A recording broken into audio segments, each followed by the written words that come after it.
Hi ladies, how are you? Thank you so much. Nice to see you. Thank you for coming. We're doing Parashat Ki Tetze. This Shabbat we're going to read Ki Tetze. And you know that it says that once people go to a war, well, every year I'm speaking about those people who go to a war against the Yetzer Hara, what happens, this and that. This year I'm taking a verse from this Parsha. It says, if there's a war that people have to go to, somebody that just got married, within the first year of marriage, he shouldn't go to war. You know? He shouldn't go to war. He should stay at home and make his wife happy. And this is what I want to speak to you about.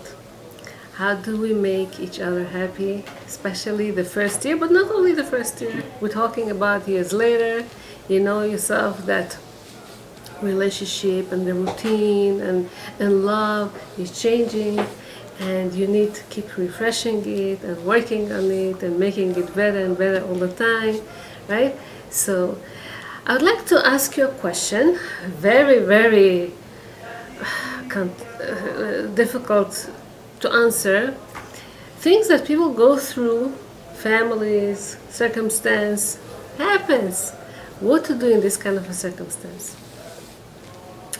So, a family, husband and wife, few kids, didn't get along. The husband and wife used to argue a lot and whatever, but they lived with each other. Everything was fine. Then his brother, his only brother, was supposed to get married in South America. As the story happened in Israel, South America. So, and it had to be in the time of Rosh Hashanah. Rosh Hashanah, Yom Kippur, they had to go for the whole month. The husband and wife didn't even consider going. It's too much money, it's very expensive. This story happened, some time ago, not now. The mother-in-law, wanted very much her son to be there. And so she obviously didn't like so much her daughter-in-law and bought secretly her son a ticket for a whole month to South America for that wedding. She knew that it was a very expensive ticket, and she knew there was no more room in the airplane.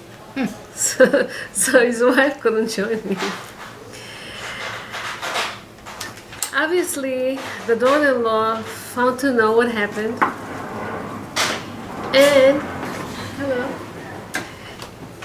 and she was furious to know that her mother-in-law bought a ticket for her husband without asking them, okay? And she wants her husband to leave her with her kids for the whole month, for the time of the holidays, to go to a wedding. She was very upset. The couple they didn't know what to do. So they asked the rabbi, okay? This story is written in one of the rabbi's books, Question and Answers. So they asked the rabbi what to do. Obviously, there was nothing to do so much because years ago you couldn't really refund the ticket. It was very expensive, and the money would go. They would lose it. So they had to go. He had to go, the husband. And the rabbi suggested him what to do. Now I'll stop here and I'll ask you, what do you think is supposed to be the solution for this kind of a difficult question? Definitely, the mother-in-law was wicked here. She was evil. She did something wrong, right? The question is, what to do? I didn't let him to go. I didn't let him to go.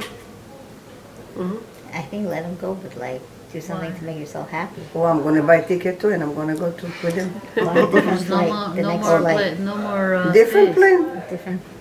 You go for 1 month, so the next day is gonna go. Little What's the kids, should and it's stay. expensive. What It about the was- kids? Yeah. No, the Yeah. husband stay with the wife. Yeah, but with the they're- kid, they're I not forgot getting along. about the The kid. husband and wife are not getting along. Mhm. So if they're not getting along, maybe it's good. A month of break, a month of missing each other. Mhm. Maybe they'll come Yeah, back. they usually give 2 months, not 1. So I'm happy to hear that there's Baruch Hashem, a few solutions over here. I'll come to it later. Yeah, I'll start to speak a little bit, into the pasha, and then I'll go back to the question what to do. It says in our pasha, Ki kach ish isha chadasha. Once a man gets married with a new bride, okay, lo yitze letzava. He shouldn't go to the army.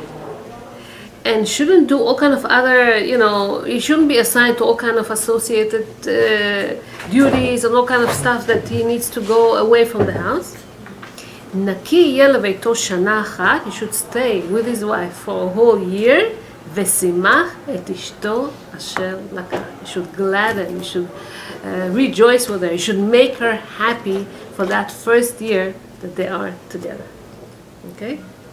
Some rabbis say not only first year, even afterwards, it's his obligation. Yeah, but hold on a second. So it's just the husband's obligation to make his wife happy, and what about the woman? How exactly? ways. Huh? Both ways. Both ways. Okay, so this is what we're talking about today. So definitely, starting a family is not an easy task. Yeah, it's a lot of effort from both parties to make this thing successful, to make it work, to make it also happy, not only work, okay? Survival mode. So, not only to survive, yeah.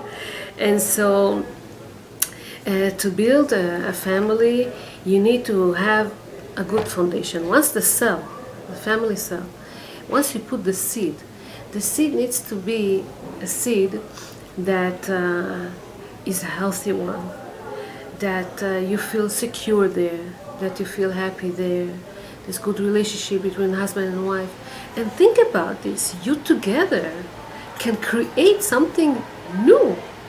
Children that we create, when we create kids, it's like you're partner with Hashem in the creation of the world. It's something great that you're doing once you create a family, once you have little kids that come into this world, yeah? So God wants this continuity. God wants husband and wife to be together, to love each other, to build a family. So the Sefer HaChinuch explained that this mitzvah, that he should stay home and make his wife happy, means that they should really deepen their relationship, because relationship is something that you build up. Trust is something that you build up. Love is something that you build up. It doesn't happen over a night. It doesn't happen after a first night of the wedding. Yeah? It's something that takes sometimes years until you're able to build up. And how husband and wife will feel comfortable with each other or secure with each other if they're not together. So it's very important, the rabbis say, that you build this thing gradually. The connection should be deep. So Baal HaChinuch, he says that there are 3 stages to create this deep connection between husband and wife. Number 1, he says, it's very important to get used to be together.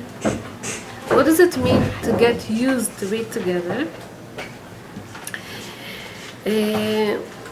Life before marriage and life after marriage is 2 different things. Once you get married, once you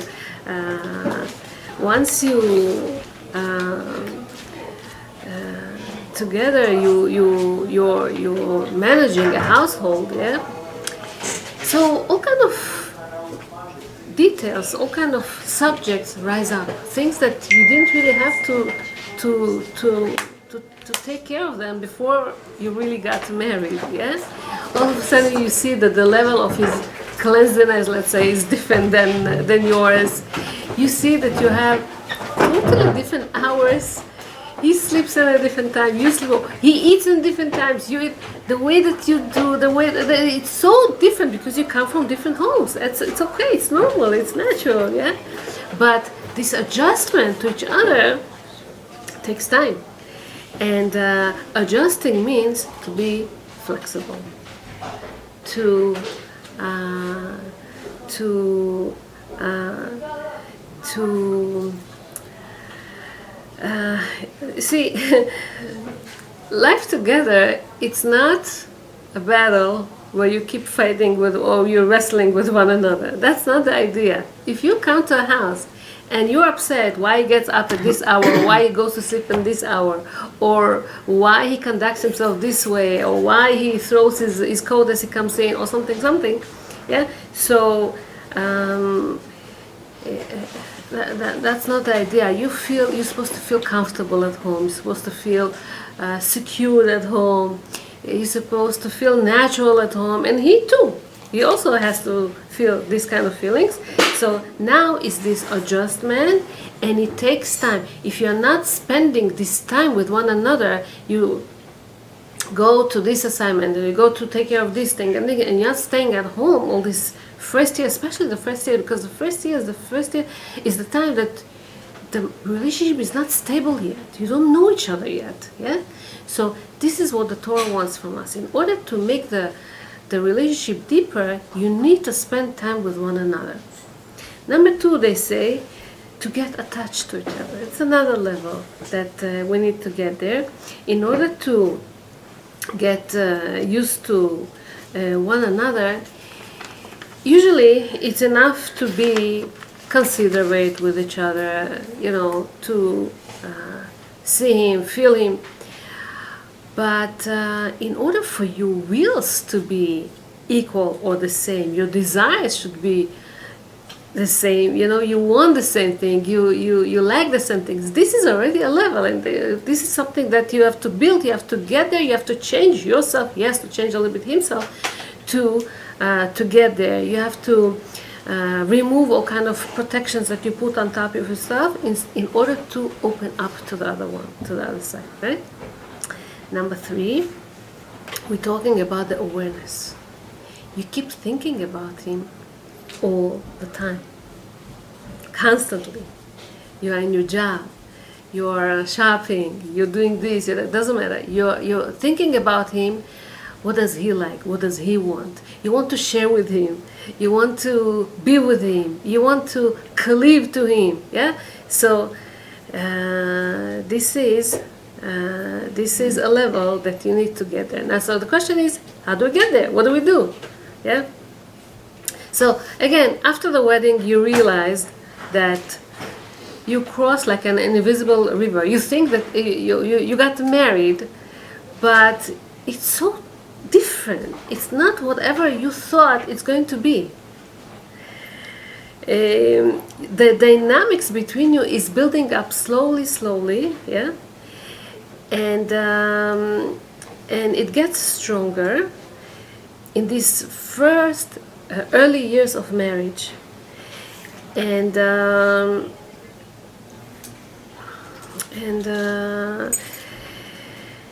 again, he has all kind of habits that are so weird to you, that are so different than yours, and you see this, and the question is how you respond to it.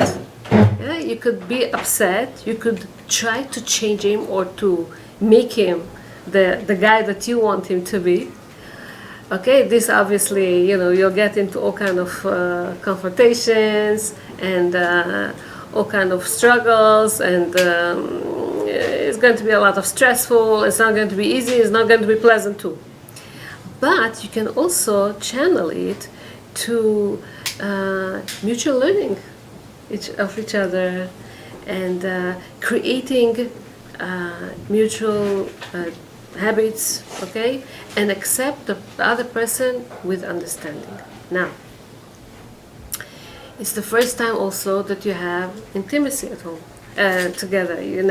A couple never had intimacy before, and it's a very exciting experience, an empowering experience too, an important experience too.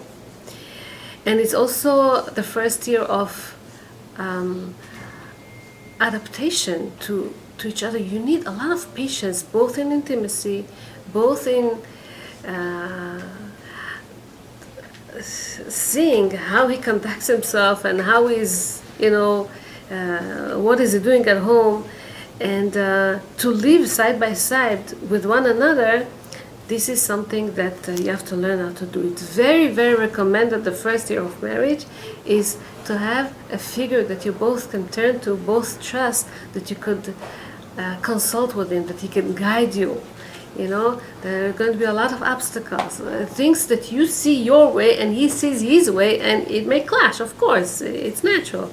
So this rabbi or a marriage counselor or whoever you want to turn to is supposed to be somebody that is capable, somebody that's professional, somebody that's authorized, that he could help you and assist you, in your beginning of journey together. Something interesting that I read. When Yaakov Avinu met Rachel, you know where he met her? By the well, next to the well. When Eliezer met Rivka, Eliezer was the servant of Abraham, was looking for a wife for his master, for Yitzchak. Yeah, he also met Rivka by the well. Who else met his soulmate in the well? Moshe Rabbeinu met Tzipporah in the well too. All the girls are coming and they're waiting and waiting. And he comes and he saves them from the other shepherds. So we see by Yaakov, there is a huge stone that needs to be removed, and they were waiting for all the shepherds to come. Okay? What's significant? What's so special about the well? What do you think the well represents? Something interesting. It says that good relationship, okay, requires a lot of effort from both husband and wife. For years, not only for the first year, constantly, all the time. And the well represents in the internal parts, okay, and life. What do we have in the well? We have water, and water represents usually life. There's a lot of internal. It's not only external. We're talking about the inside of us. So love is supposed to be also an inner love that goes outside, and this is the essence of the connection that was between Yaakov and Rachel.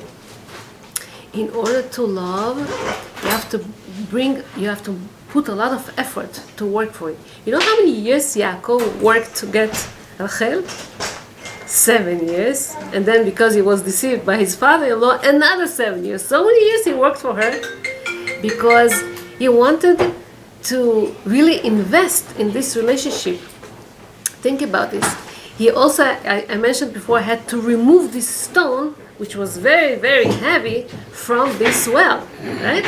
Means he had to really use force in order to be able to draw water from there. Yaakov was a very, very strong man.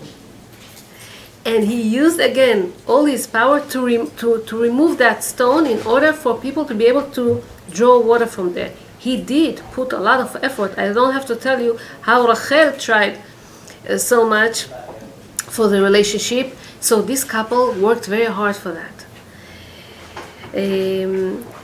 See what Rivka did by the well. Rivka, okay, had to draw water for the servant of Abraham. But not only this, okay, if you draw some water for sheep, fine. 10 camels. And she went diligently to pick up water, to draw, to bring, and she did it happily. She was okay. You see, once you put the effort, once you do stuff from the bottom of your heart, once you invest into the marriage, once you give from yourself, okay, you get back. This is what the well represents. The well represents inner working on the relationship, and it's so interesting to see that then they were able to enjoy the sweet water, the labor, the shared labor of both of them, and they were able to build beautiful homes together. So a well is created by human, right? Meaning that the key, okay, is in our hand. How do we want this relationship to become? How do we want, to relate to one another, to think of one another, to build together this family? I'll give you an example, which is totally the opposite of what we learned, but I just want to give you proportions. There's a fable. You probably heard this once, when you were younger. A fable about the stork and the fox. Maybe you know the story. The stork and the fox were two friends. Once the fox invited the stork to his house, and he served her dinner. What did he prepare? He prepared soup. And where did he serve the soup? On a flat plate. Now the stork has a huge beak. She cannot really enjoy this few drops of soup that he put on a flat plate. For the fox, it wasn't a problem. He licked it and he finished and it was fine. He didn't think that to his friend it's going to be too difficult, this meal. The stork wasn't satisfied and she didn't like it and she left.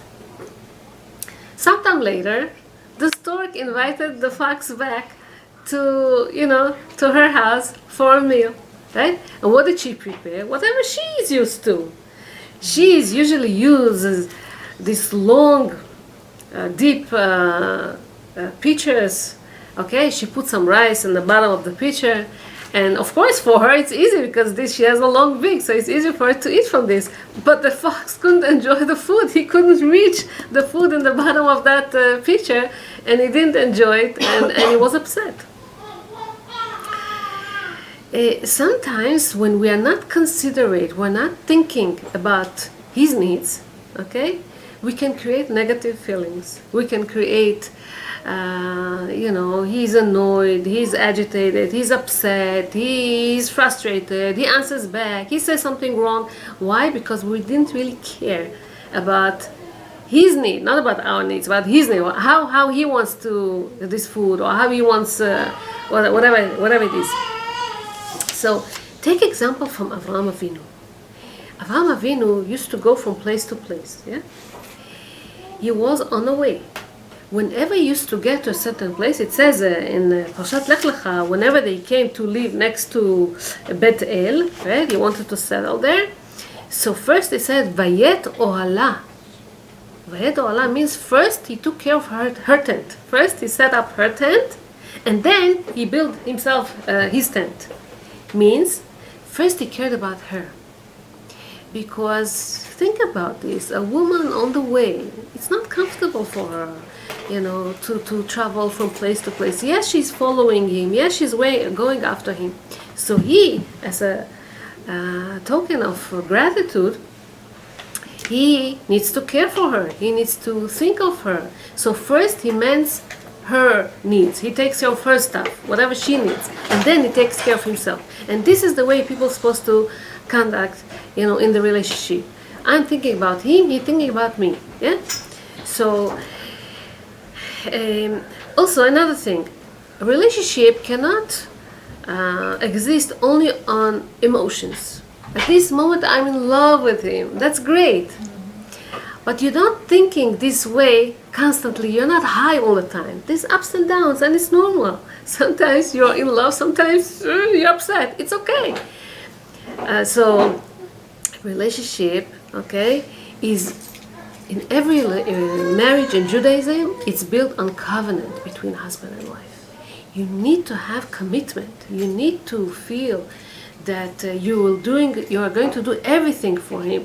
Doesn't matter if you're down now, if you're up, if you're happy, if you're sad, if it's a hard day for you or happy day for you, you are going to be there no matter what. Yeah? And he, same thing, supposed to be there no matter what. So, with this introduction, let's go back to this first couple. You remember the first couple? When the mother-in-law bought a ticket without her daughter-in-law knowing to her son. She bought her to her son to go to South America for a wedding for the whole month. Okay? Made her daughter-in-law stay at home and not, he won't be able to join him. What are we supposed to do with this? I'll tell you the truth. I read this. I think this solution was good maybe for something, I guess the book was written about 30 or 40 years ago. Today we would act differently. So the rabbi's suggestion was because it was really so expensive, there was no way to refund the ticket, and was an enormous price that this lady, wicked lady, paid for it. So he told him, okay, I want you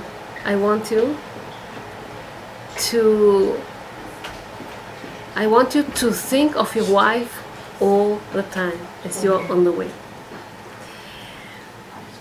He was there for a whole month. And the rabbi told him to buy a diary and to write each and everything that happens to him all the time. Let's say start from whenever they departed in the airport. I went to this and this gate and this time. You know how many people were there? He writes everything. He writes who was sitting next to him, which seat he took, where he was sitting in the airplane, where he took off, how was the way, what did he speak, and constantly wrote everything. When did we land? Where did we do? Where did we go? Basically, the rabbi told him, make sure that you're with her all the time, that she's with you all the time. He writes it, a whole notebook he wrote about his whereabouts, what did he do, what did he buy, where did he go, who did they meet, everything. A week before he comes, so the Rebbetzin is calling this lady and she's telling her, how are you? And I'm so upset, I'm furious. Yeah, I miss him, but I'm upset. That's not fair, that's not right, he's not supposed to do it. So she's trying to calm it down and she can't. The rabbi picked up the phone. He told him, listen, I understand and you're right. You have all the rights. But you know something? He has feelings too. Give him the first 24 hours to take out of his system all the experiences that he went through. You know, whoever he met, let him tell you all what happened. And after 24 hours, you can tell him all whatever is in your mind. Okay? Let's make a deal. First 24 hours, you don't say anything to him. Let him just talk and talk and talk. And after 24 hours, whatever you say, I'll be by your side. That's what happened. The first moment that, of course, the rabbi guided him. First moment he landed, he came home. The kids jumped on him, and the wife is very silent, very upset. She doesn't want to come close. And the kids are, what did you bring us? Where are the gifts? What is this? And the husband started taking all the gifts, all the presents, and the wrapping stuff. And he told the kids, first thing, I want to give a surprise, and I bought a nice, beautiful gift for Ima. So he tells her that he gives her this diary, and she's like, what are these papers? She tries to go through the papers. And she sees that he wrote each and everything. What did he do? Slowly she read it. In a way, he softened, the sting that was there. Yes, she was still upset, but it wasn't as it was before. Yeah? And so this way, the rabbi was able to make it easier. Of course, they would go to consultation afterwards. They will talk, and if she didn't want him to see his mother at all, or her visit them, or whatever, now they would, of course, work on a plan what to do, if, when, and how, and how to be close, and so on and so on.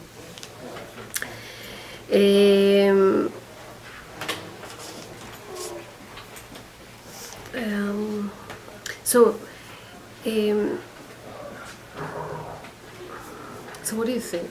Husband needs to keep calling his wife constantly, send her messages and texts, I'm here, I'm doing this, I'm talking to this, constantly all day long, informing her what is he doing and who is he meeting with, so that she will feel okay, that he's not, God forbid, cheating on her or not notifying her stuff. What do you think? How is it supposed to be a real healthy relationship? I don't think he has to report her every second. Mm-hmm. You know, if you have a trust between husband and wife, you're Right. not going to expect even Exactly, this. exactly. You know? So this is what the rabbi wanted to do. The rabbi wanted them to build this trust. That's what I'm trying to say. First year of marriage, the relationship is not stable yet. And therefore, she doesn't know where is he coming from and what exactly he wants and what's his goals and what he's expecting. He doesn't know. She doesn't know. And so does he. And so to build that trust, it takes time. So slowly, step by step. Yes, sometimes there's down, sometimes there's up, but step by step you're going up and up and up. You're able slowly to build this relationship. Every day, all day long. This is what the rabbi wanted the guy to understand, that he needs to be part of his wife's life, and vice versa, and this is something very important to build this relationship. Now today we have already the social networks.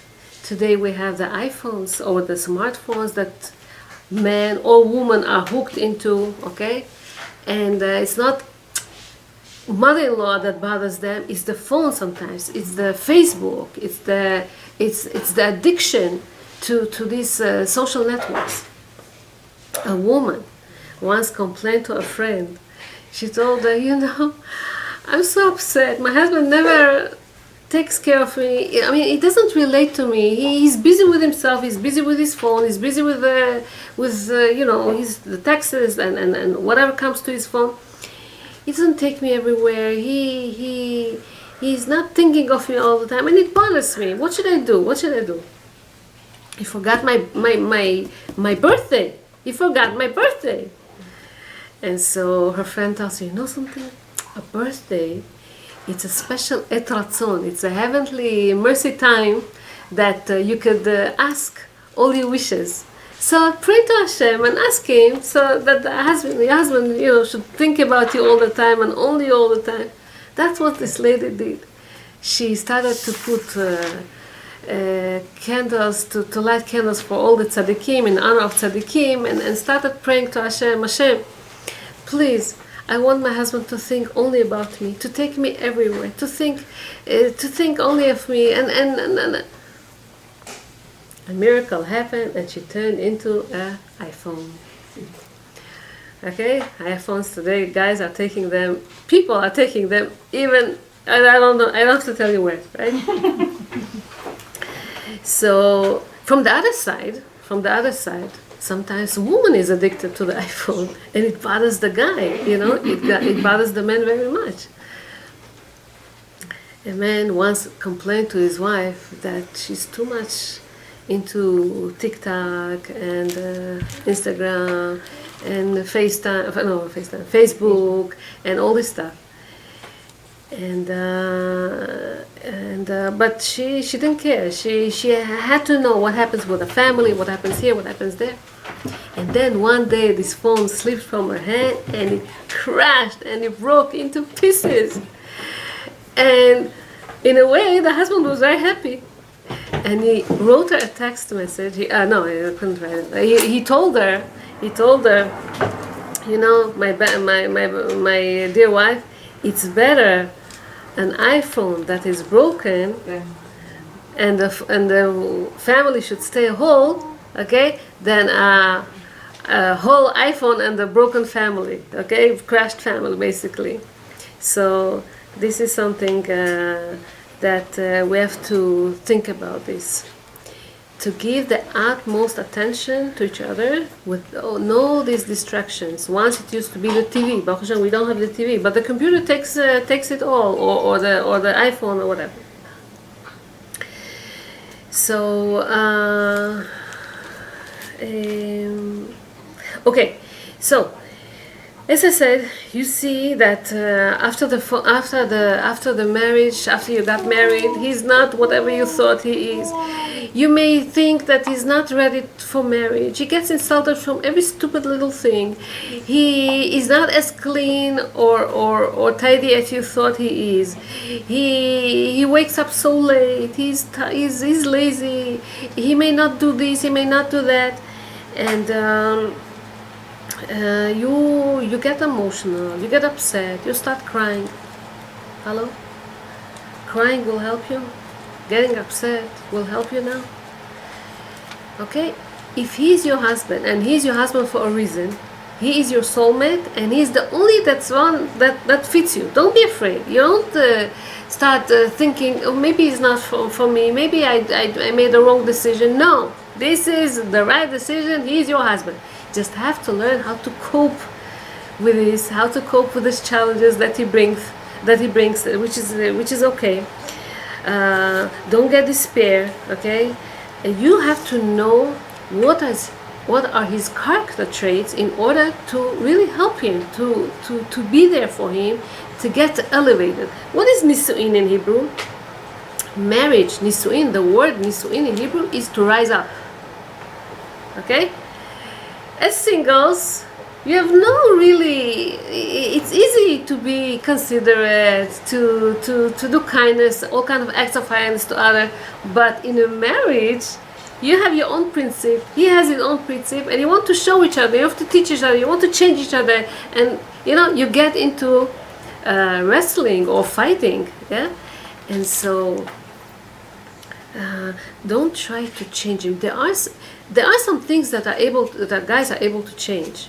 If it's something that is considered like man quality traits, what can you do? These are men. Not so much that you can do about this. There are some things that you can change. Like, let's say he's a very close person. He doesn't like to open up and to speak to public or to be in the public. There are some guys like that. This you could change. You have to be very patient, of course. You have to make him feel that he's secured, that he can say whatever is in his mind. You're not going to rebuke him. You're not going to make fun of him. Once he feels that you're accepting him, okay, he won't be afraid to open up. These are things that you can work on. You can sing. You can work on let's say if he's waking up too late each and every day. Again, slowly, carefully, you can work on it. You need a lot of patience to do that. But remember, you're not his mother, you're not his teacher. You're not supposed to do these things. But let's say there are some things that you can change. Some things you cannot change. So don't fight against something that you cannot do. We accept the reality as is and work from there. So your husband is going to accept from you only if he's convinced that you're by his side. If you are opposing him constantly all the time, he doesn't want to accept from you. So if you're friendly, if you're warm, if you are welcoming him, accepting him, okay, as he is, he will be able to change for you. But if you're opposing him, if you're rebuking him, if you constantly make fun of him, and why should he? He feels, he closes up himself even more. He doesn't want to open up to you. So you have to be smart. If you want him to improve, okay, tell him some things that you are wrong, because you're not perfect too. Don't show yourself that you're perfect and he is imperfect. No one is perfect, yeah? So write down his qualities, his advantages, his good advantages, and empower those. Don't highlight his disadvantages. If you highlight his disadvantages, again, you're trying to be a teacher, and he doesn't want to be a student. Yeah. So now, in every Sheva Brachot, as the husband and wife, they get married, the first a whole week, we bless them. Asher bara, sason v'simcha, chatan v'kala, גילה, רינה, דיצה וחדווה, אהבה ואחווה, שלום ורעות. We're giving here all kind of levels of relationship that could be between people. Basically, in marriage, you need to have sason simcha. If you don't have happiness in a marriage, if you don't create a good atmosphere, okay, the marriage will be dull, the marriage will be depressing, okay? And this is not what we want. In order for Chatan and Kala to be happy and to grow, okay, we need all these things that we mentioned. So Rav Dessler says, where love is coming from? Love comes from giving. If you give, if you invest, if you care, okay, this is when you create love. There was a family, I like to say this story because I think it's very, very important. Usually the mother is the one that cares for the children, right? And the father is at work. At the time of the Holocaust, the mother, God forbid, was taken to the ghettos. She wasn't by her family, and the father, he was with his child all the time.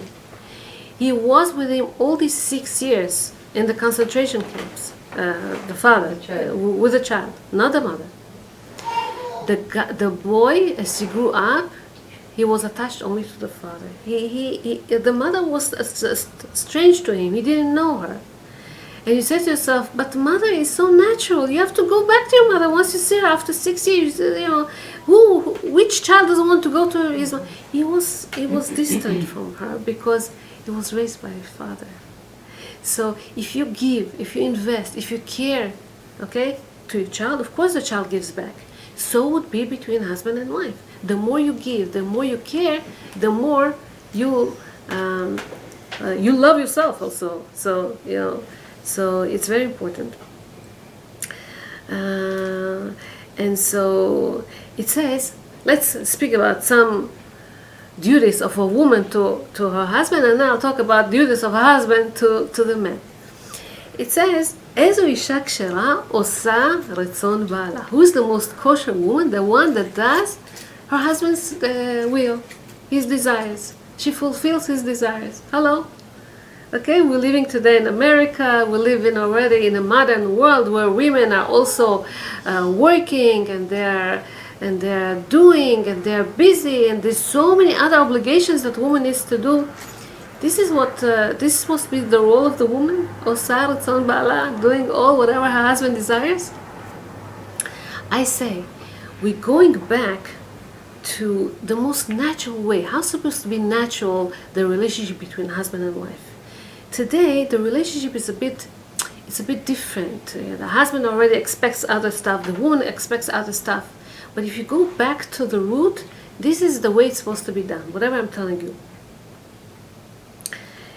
Try to take care of his needs, even though to you it doesn't seem like it's like it makes sense. But that's what he wants. He likes his pillow, let's say, with olives. Let's say, I don't know.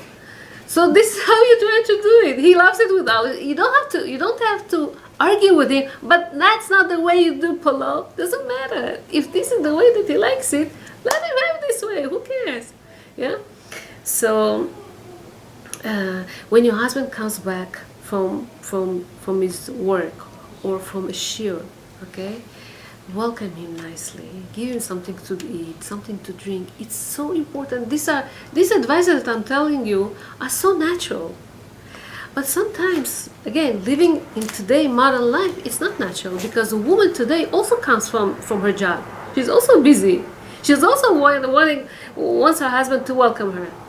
So it's very good to do. Whoever comes home first, should serve the cup of tea first, or the water, or the watermelon, or something that you have at your house that you like to serve.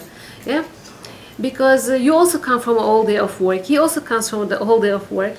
But try to, today when you go out to work, you put on makeup, you wear your best, and you look the best, you smell good.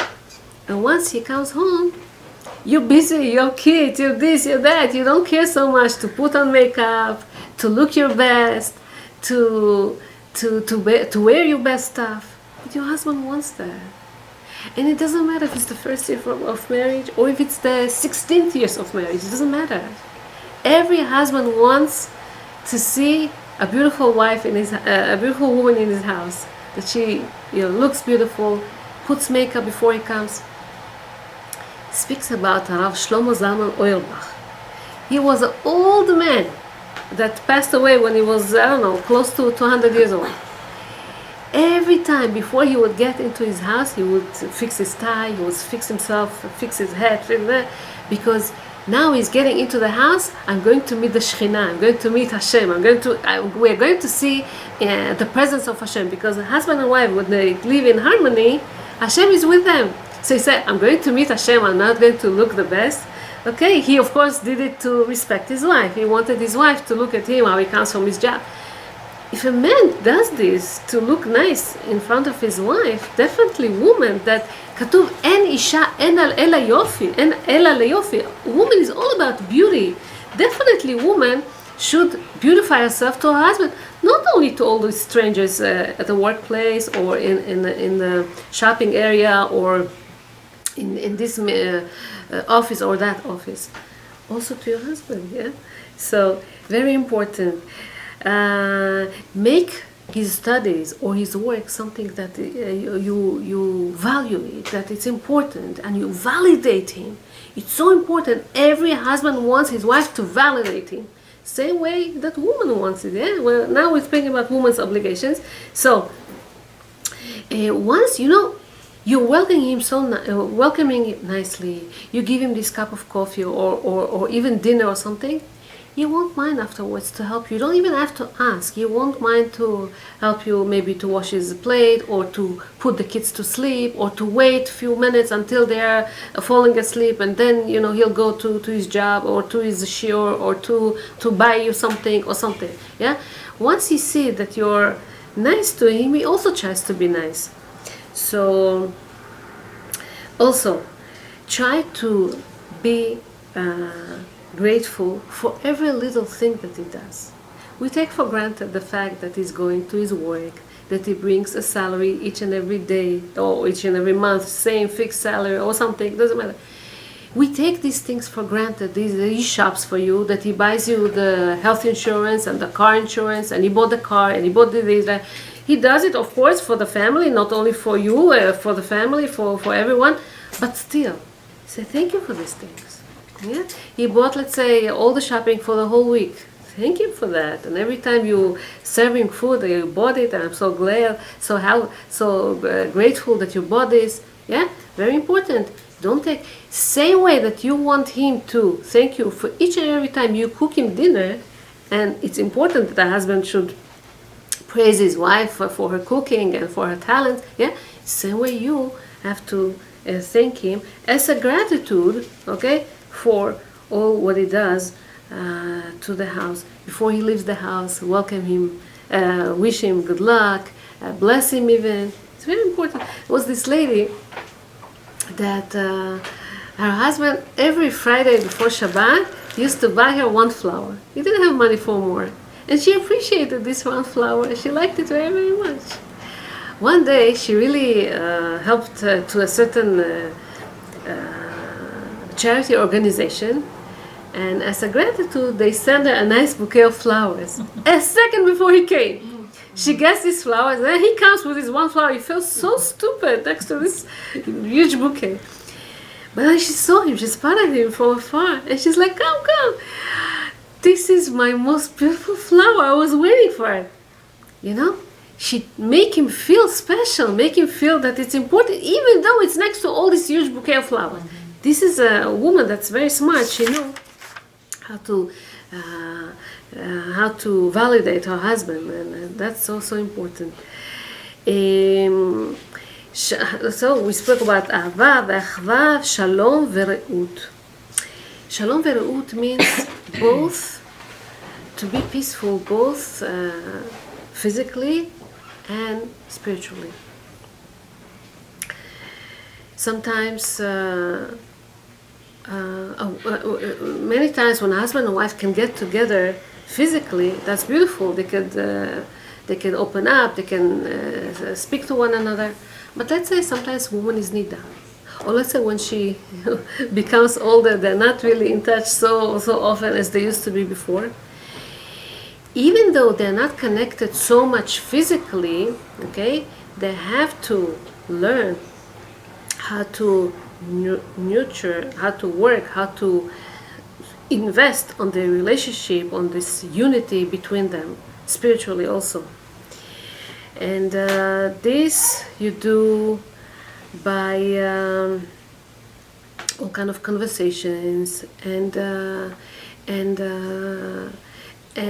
communication, and you can joke around, you can have fun, you can have humor in the house. You have to speak and you have to get connected, and this is sometimes the only way that you can do it once you cannot really get physical. Respecting is very, very important. It's Ramban says the woman should שתהא מכבדת את בעלה ביותר מדי ותעשה כל מעשה על פיו ויהיה בעיניה כמו שר ומלך. He should be, she should look at him like he's a minister or like a king. Okay, this is how a woman is supposed to respect her husband. Look at this. If we would have a little bit of these character traits, we won't have problems at home. It says that woman should respect her husband very much. What does it mean, very much? More than her parents, it says. More than her brothers and her siblings. We fight. We don't agree sometimes with that. But that's true. If you're going to, okay, you make a decision, and then your mother-in-law, your father-in-law, your sister-in-law, or somebody else oppose it, okay? And he takes sides, he takes their side, that's wrong. If they made a decision, okay, they have to follow this decision. And then a sister-in-law or a father-in-law or somebody else cannot come and interfere or intervene. He makes a problem with the shalom bayit in this family. So, of course, again, to be consulted to consult a rabbi or a marriage counselor to ask what to do with this. But still, you need to be by your husband's side no matter what. Even if your parents oppose it. Okay? And don't contradict him in front of his parents or your parents or your kids. Later on, when you're alone, you can tell him your mind, what's in your mind, how do you think about stuff. But not next to them, because it's not nice. You don't want him to contradict you next to your parents or next to his parents or in front of your kids too, right? So these things you do alone.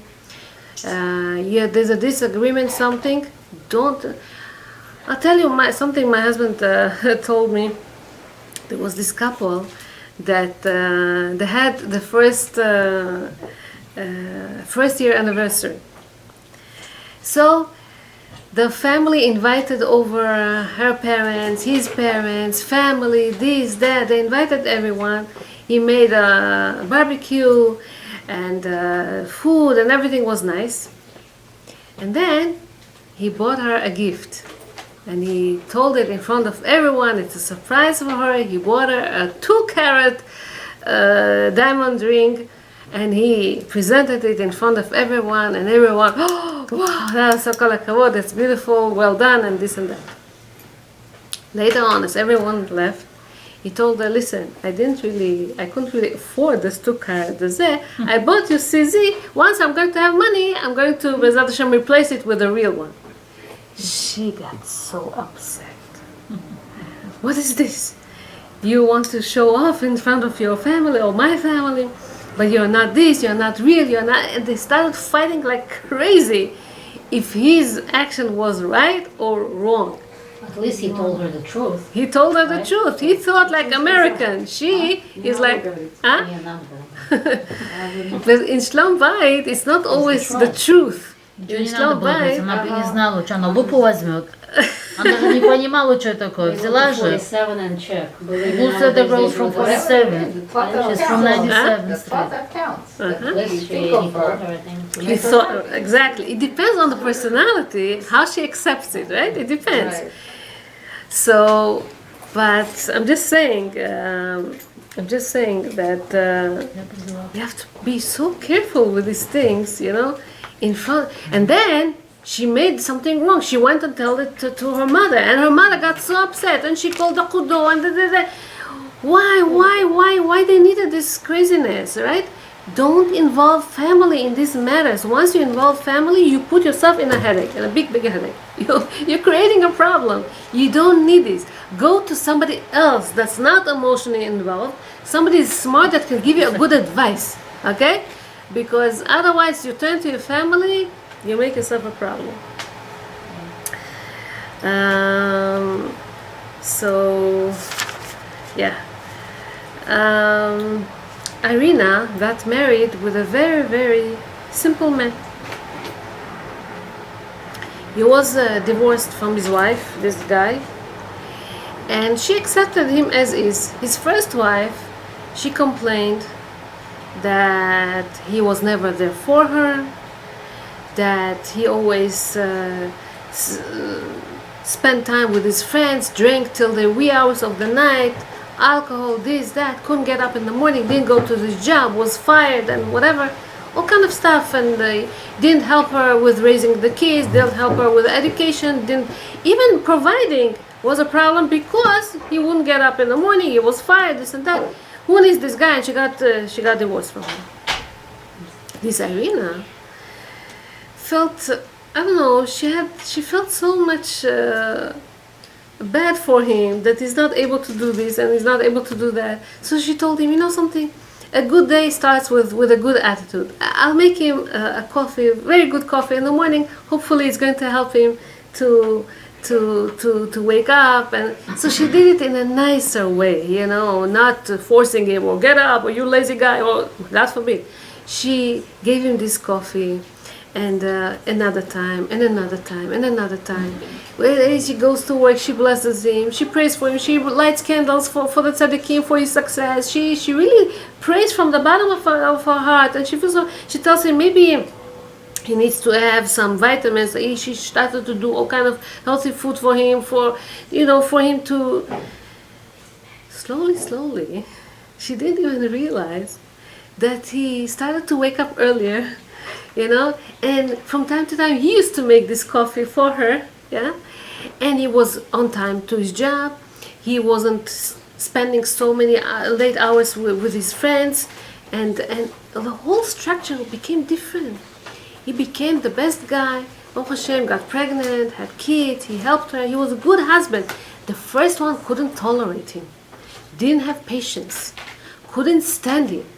The second one felt so much compassionate to him. She felt that he's not perfect. I know that he's not perfect, but it's because he's a poor guy. He cannot really, and her mother taught her, once you go through the stomach of the husband, give him good food, give him this, give him the, pat him, tell him that next day it will be a better day. Things became different, right? So, okay, so these are some women's obligations. If he, they say, make your husband feel comfortable at home. Make him want to come home. When he doesn't feel comfortable at home, he's going to his friends, he's going to his mom, he's going to shop, he's doing all kind of stuff because he doesn't want to get home.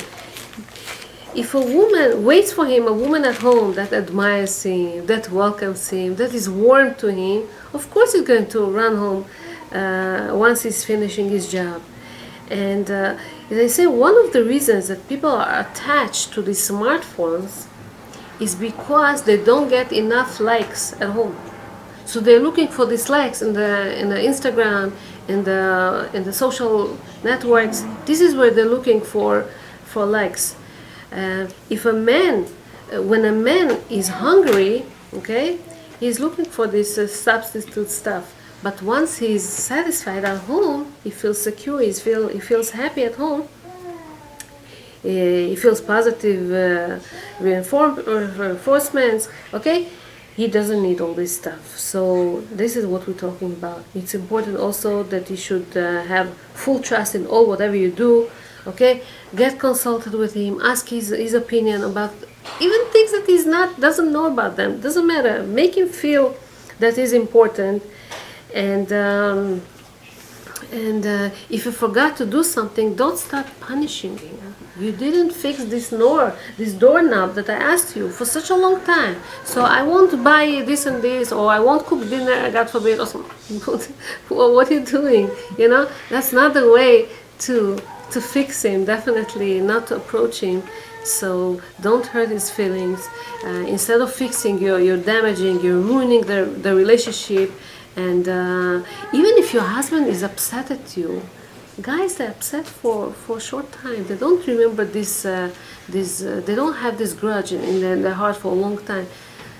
Apologize, continue on, tell him that you feel sorry for him, you know, come close to him, you know, hug or kiss or something, and you see how he melts. He melts in front of you. You know, it's not such a difficult thing to do. Don't be in touch with other men, not in your work, not on your phone, not not with neighbors or something. Yeah, because especially the first year, because the first year is so crucial for building this relationship. The relationship is not so stable, as we said before, and don't invite people over so much every Shabbat. Spend some time with him. You don't know him yet. Why are you inviting so much people? And don't be invited. Don't go to your mother-in-law every second or to your mother every second. Stay at home here and there. Once Shabbat, let's say during the month, stay at home a little bit and spend some time with each other. Speak a little bit. See what he likes. Let him tell you how their Shabbat is in their family or in his grandmother's house or something. Yeah. This is how you get to know each other. And now a little bit about the men's and then we'll finish with that. A man needs to praise his wife constantly, all the time, on her beauty, on her clothing, on the jewelry that she has, or anything else that she does. Man needs to praise his wife. Woman wants attention. That's what a woman wants from her husband. And this is man's obligation to give attention to his wife.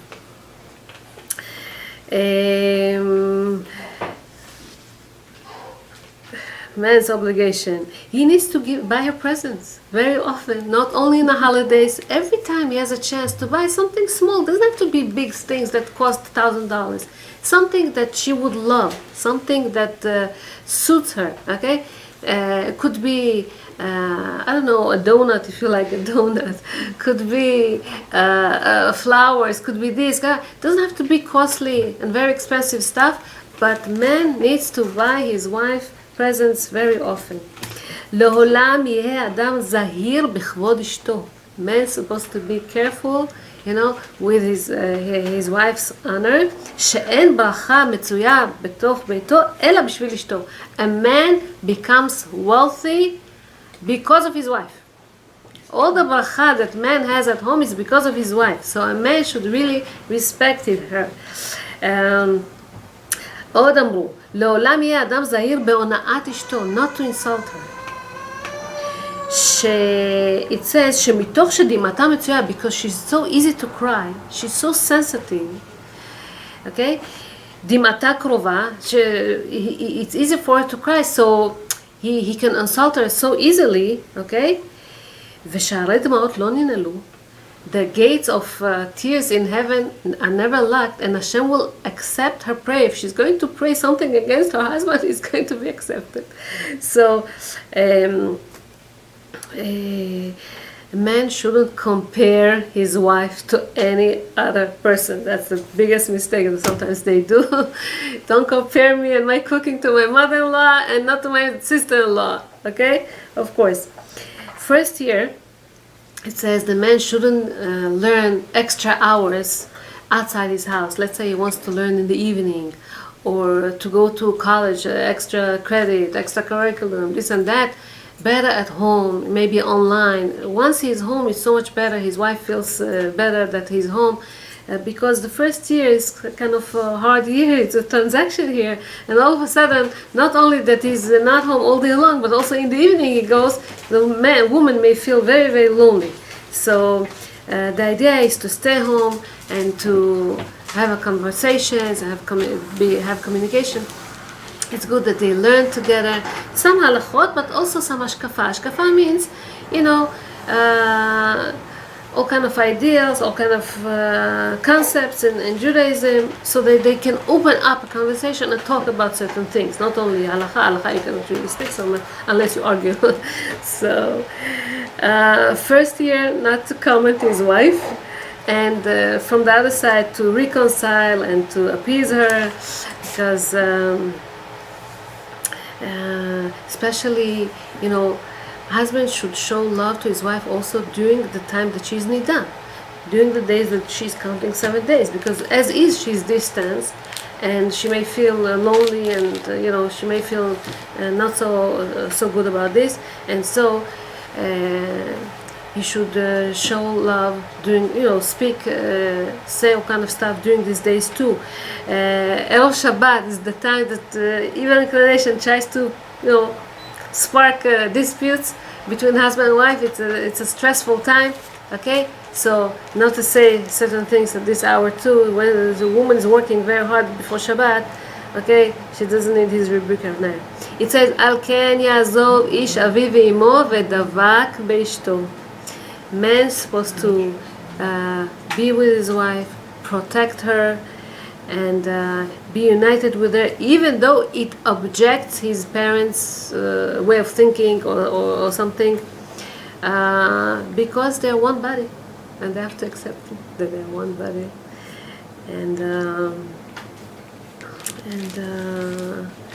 Okay. It says in Yevamot, Ohava kegufo. He should love her like his body. What do I mean, love her like his body? Whatever bothers her should bother him. Whatever is painful for her should be painful, or vice versa, okay?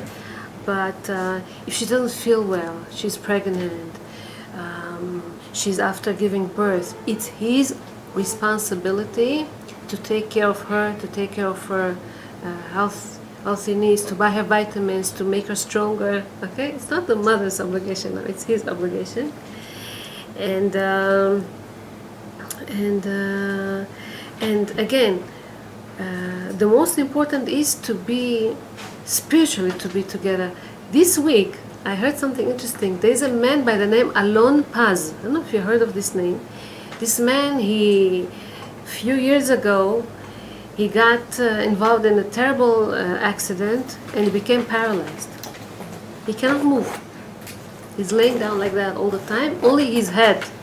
He's able to speak, he's able to communicate, he's able to talk, but that's it. He's paralyzed. So sad to see him. But this man became Chozer B'Tshuva afterwards. And he gives so much power to people. He speaks to them about emunah. He says, I thank Hashem that kept me alive. And he has so much emunah, this man, it's unbelievable. Once in one of the videos that somebody released about him, that he empowered other people, he mentioned that he would like to meet a woman and build a family, hopefully, and get married. And this week, a woman, they got married with this woman, and they keep asking her in the radio, they interview her, what do you find in here? Why do you get married to this paralyzed man? Are you crazy or something? She said, no, I get married to his neshama. She was already divorced, this woman. She has an older daughter, and I guess she fell in love with his personality. He has so much, he empowers so much people. He makes her feel great. He makes her feel important, beautiful. She's hopefully she's helping him a lot. You can see, and helping and giving and doing makes her love him even more.